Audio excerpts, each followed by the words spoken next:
자, 미국 소비자들이 1년 뒤 물가가 얼마나 오를 것인가 예상하는 수치이죠. 기대 인플레이션율이 5.2%를 기록했습니다. 1년 3개월 만에 추이 저치를 기록하면서 물가가 정점을 지났다는 평가도 나오고 있는 상황인데요. 미국의 올해 마지막 기준금리 인상을 결정하는 데 어떤 변수가 될지에도 관심이 쏠리고 있습니다. 관련 내용들 권혁중 경제평론가와 짚어보죠. 어서 오십시오. 네, 안녕하십니까. 예.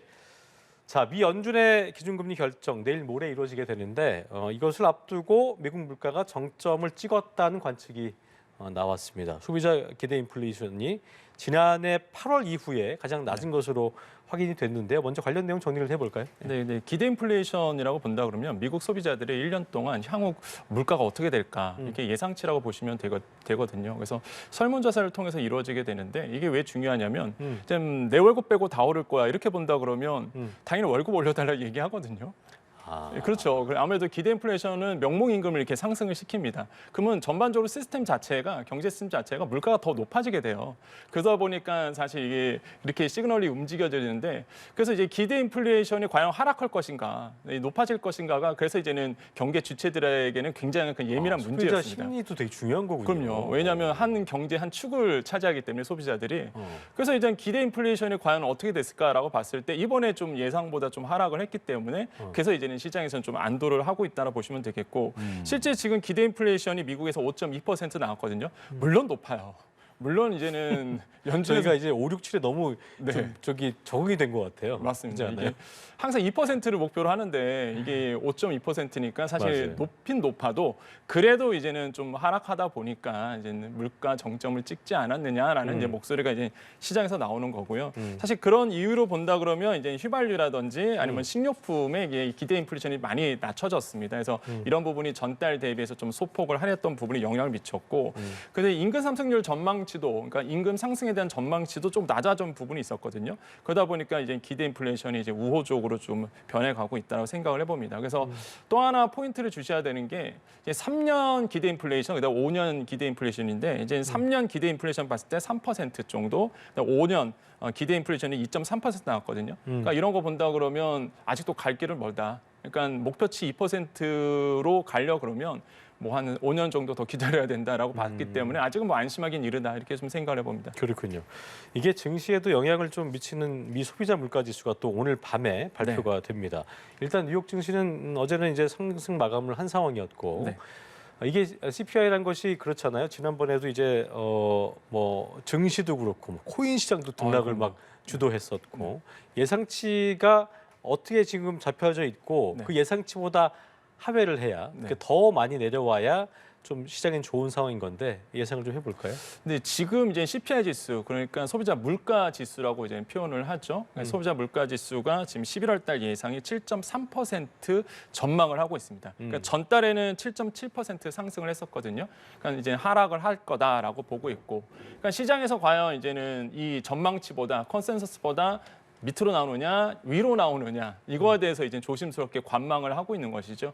만약에 CPI 지수가 예상보다 하락한다 그러면 뭐 시장에서 우호적으로 보겠죠, 당연히. 그래서 이제는 위험 자산 쪽으로 다시 한번 돈이 몰릴 가능성이 좀 크고요. 만약에 CPI 지수가 물가 지수가 더 높게 나온다라고 본다 그러면 이거는 이제 위험 회피 심리가 더 강해질 수밖에 없습니다. 왜 그러냐면 CPI 지수가 높게 나온다. 그러면 100% 이제 연준에서는 매파적인 발언이 나올 수밖에 없거든요. 그러면 연준 그 지표를 또 그 통계로 얘기를 하니까 그렇죠? 네, 그 그러면 지표로. 이제 파월 의장 입에서 매파적인 발언이 나온다 그러면 또 시장에서는 또 긴축에 대한 이슈가 나올 수밖에 없기 때문에 사실 뭐 위험 자산 선호 심리가 좀 줄어들 수밖에 없는 상황으로 가고 있습니다. 그래서 옐런 의장이 또 이런 얘기를 했어요. 어제 앞으로 1년 안에 물가 상승률이 상당히 줄어들 것으로 보여진다 이런 얘기도 하면서 조건을 달았습니다. 예상치 못한 충격이 없다면 이런 얘기 조건을 달면서 물가 상승률이 훨씬 낮아질 것이다라고 보고 있는데 시장에서는 이제는 예상치 못한 충격이 뭐겠느냐라고 봤을 때 이제 러시아의 우크라이나 사태라고 볼 수가 있겠죠. 왜냐하면 지금의 인플레이션의 가장 큰 축이 바로 이제 전쟁 때문에 그런 거거든요.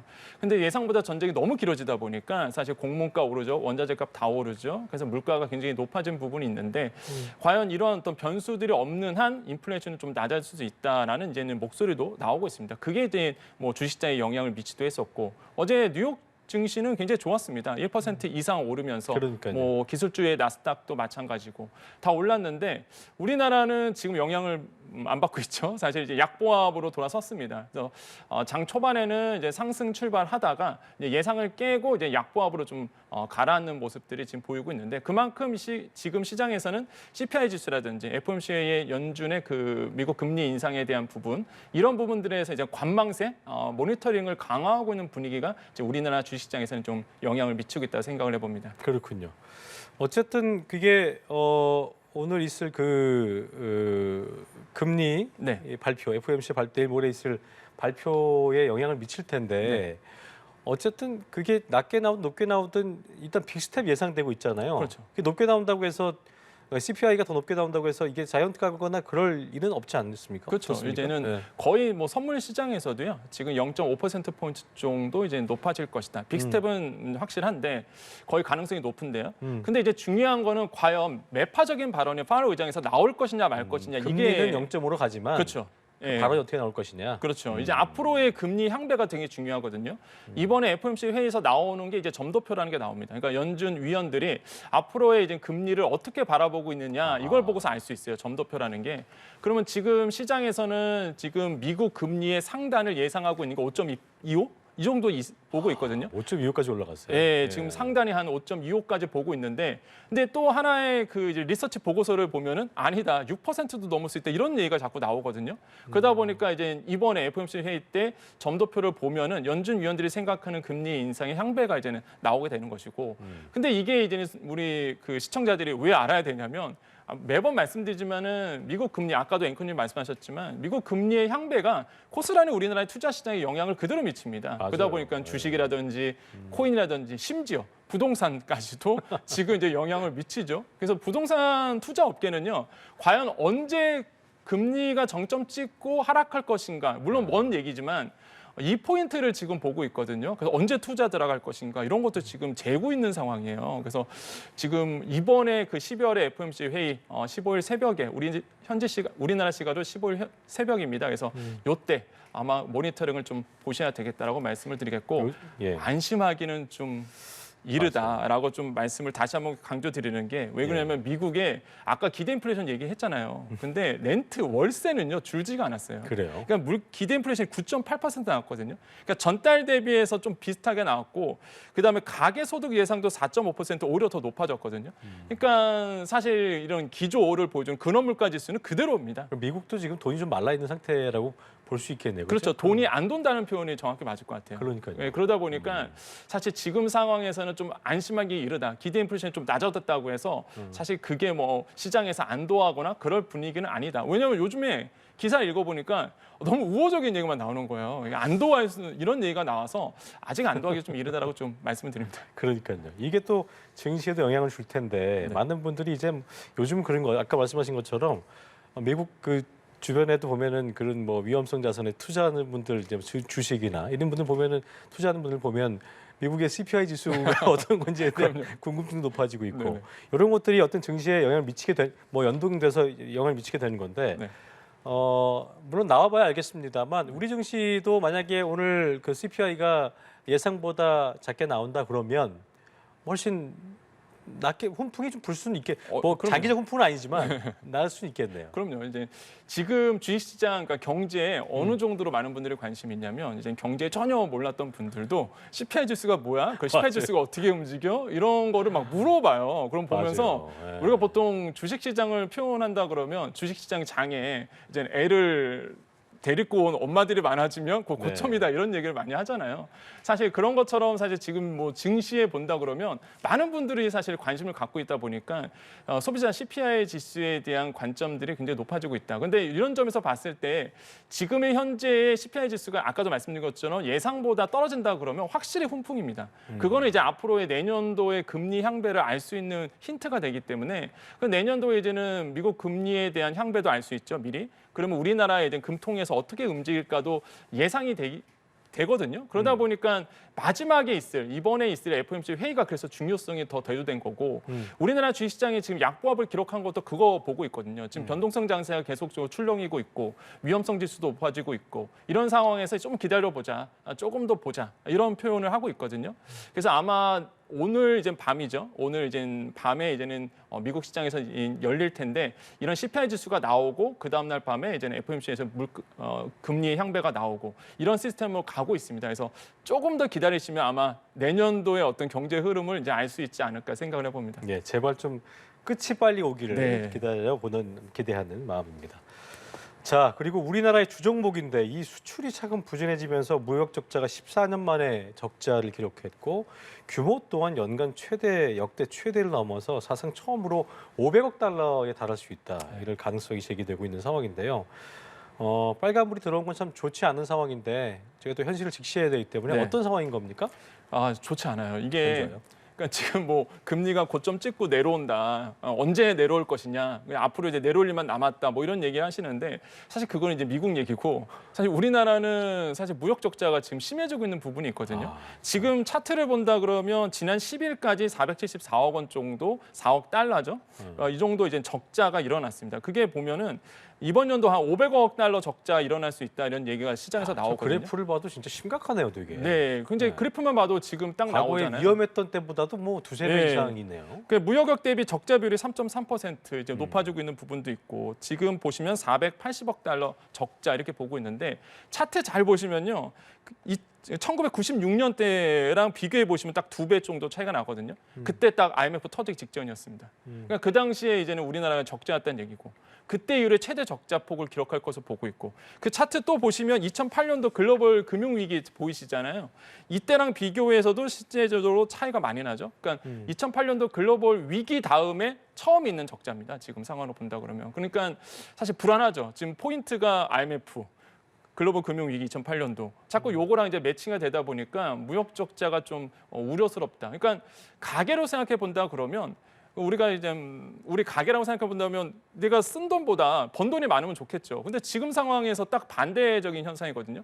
번 돈보다 쓴 돈이 더 많은 겁니다. 계속 지출이 더 많다 보니까 당연히 이제 적자가 일어날 수밖에 없는 부분이겠고 그럼 당연히 가계가 살 수가 없잖아요. 가족들이 생계가 안 되잖아요. 마찬가지죠. 국가 경제에 영향이 크게 미칠 수밖에 없다라고 좀 생각을 해봅니다. 그래서 근데 이게 문제가 저는 좀 안타깝게 생각하는 게 우리가 잘못해서라기보다는 그러니까 우리의 경쟁력이 뭐 예. 저하됐거나 대신도 하락했거나 우리의 어떤 문제는 아닌 아니죠. 것 같잖아요. 예. 거시적인 문제이기 때문에 맞습니다. 거기 정부도 좀 골치 아플 것 같아요. 그게 맞습니다. 이게 만약에 내부적인 문제라면은 어떻게든 뭔가 으쌰으쌰해서 해볼 텐데 그러니까요. 이게 제 대외적인 변수였거든요. 뭐 아까도 리포트에서 잠깐 나왔지만 원자재 가격이 너무 올랐어요. 근데 원자재를 우리가 더 많이 샀느냐? 그것도 아닙니다. 사는 건 똑같아요. 양은 똑같은데 가격이 너무 올라가갖고 이게 계속적으로 적자가 날 수밖에 없는 거예요. 하나 살 때 1을 주고 샀다면 지금 맞습니다. 2를 줘야 되니까. 네. 그런 그러다 부분들. 보니까 환율도 높아졌죠. 그때보다. 그러니까 더 많은 돈을 또 주고 사와야 되고 그다음에 가격도 높아졌고 그러다 보니까 적자가 일어날 수밖에 없는 부분으로 가고 있고 그다음에 또 수출력이 좀 많이 둔화된 부분이 있었습니다. 왜 그러냐면 경기가 위축이 됐어요. 우리나라 경기가 아니라 전 세계의 경기가 위축되다 보니까 당연히 핸드폰도 사야 되고 컴퓨터도 사야 우리나라 반도체가 많이 팔릴 텐데 뭐 전 세계적으로 컴퓨터 안 사죠? 모바일 안 사죠? 애플도 감산한다 그러죠? 칩이 안 들어갑니다. 그 우리나라의 삼성전자, SK하이닉스, 디램, 랜드플래시 반도체 수출길이 막히는 거죠. 특히 대중 수출이 많이 줄어들기 때문에 이런 부분에서 본다 그러면 참 안타깝다라고 좀 생각을 해보는 거죠. 그래서 정부가 지금 들고 나온 것이 이제 법인세 인하 부분을 그래서 들고 나온 거라고 저는 생각하거든요. 어떻게든 간에 사실 이제 기업의 어떤 힘을 실어주기 위해서 이렇게라고 좀 보시면 되는데 제가 봐도 사실 지금 법인세가 상단이 25%인데 그리고 누진 체계잖아요. 그다음에 4단계고 이거를 조금 바꿔주는 게 지금 뭐 시장에서는 좀 맞지 않나 저는 그렇게 생각하고 있고 이걸 좀 심플하게 좀 2단계 지금 나오고 있는 게 정부안이 2단계 그다음에 중소기업까지 본다 그러면 3단계 이렇게 좀 낮춰주는 건데 과표를 조금 좀 낮춰주는 것도 저는 뭐 지금 상황에서는 좋은 부분이다라고 좀 생각을 해봅니다.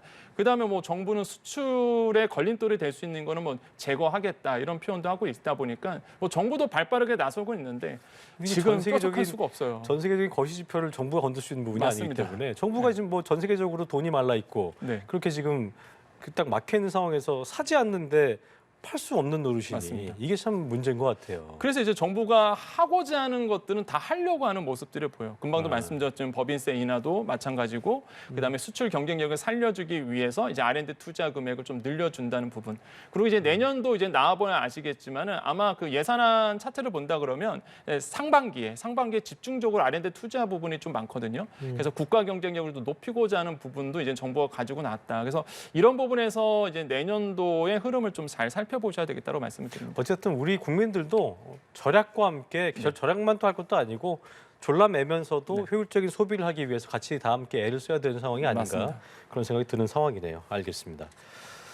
자, 윤석열 정부가 추진하게 될 노동시장 개혁 로드맵의 윤곽이 드디어 나왔습니다. 현재 한 주에 허용되고 있는 게 이제 52시간, 이 근로시간을 69시간까지 확대할 방안도 추진된다고 하던데 네. 어떻게 바뀔 예정입니까? 그러니까 이게 지금 연장 근로시간 관리 단위를 바꿔주는 거거든요. 이제 주로 했습니다. 이게 기본이 40시간에 연장 근로시간 12시간에서 52시간. 그렇죠. 우리가 귀에 듣도록 생각했죠. 52시간. 그랬는데 이 52시간제가 지금 현행인데 이거를요. 주 단위가 아니라 월, 그다음에 분기, 반기, 연으로 이제는 단위를 늘려주자는 거죠. 확대한다는 거죠. 그러면은 어떤 현상이 일어나느냐? 지금 노동자들이 일하고 싶어도 일을 못 하거든요. 왜 주 52시간에 걸리다 보니까 난 더 일해서 더 그렇죠. 벌고 싶은데. 네, 그렇죠? 더 이상 일을 못 해요. 그러다 보니까 이거를 만약에 월로 따진다 그러면 예를 들어서 내가 바쁠 땐 더 일할 수 있는 겁니다. 그다음에 이제는 좀 한가할 땐 아예 좀 더 쉴 수가 있는 거죠. 네. 그래서 이렇게 이제는 바꾸자라는 것이 지금에 나왔던 이제는 미래 노동 시장 연구의 이제 결과다라 보시면 되겠고. 그래서 주 단위를 이제는 월, 분기, 뭐 반기, 연으로 바꾸자라는 게 핵심이다라 좀 보시면 되겠고요.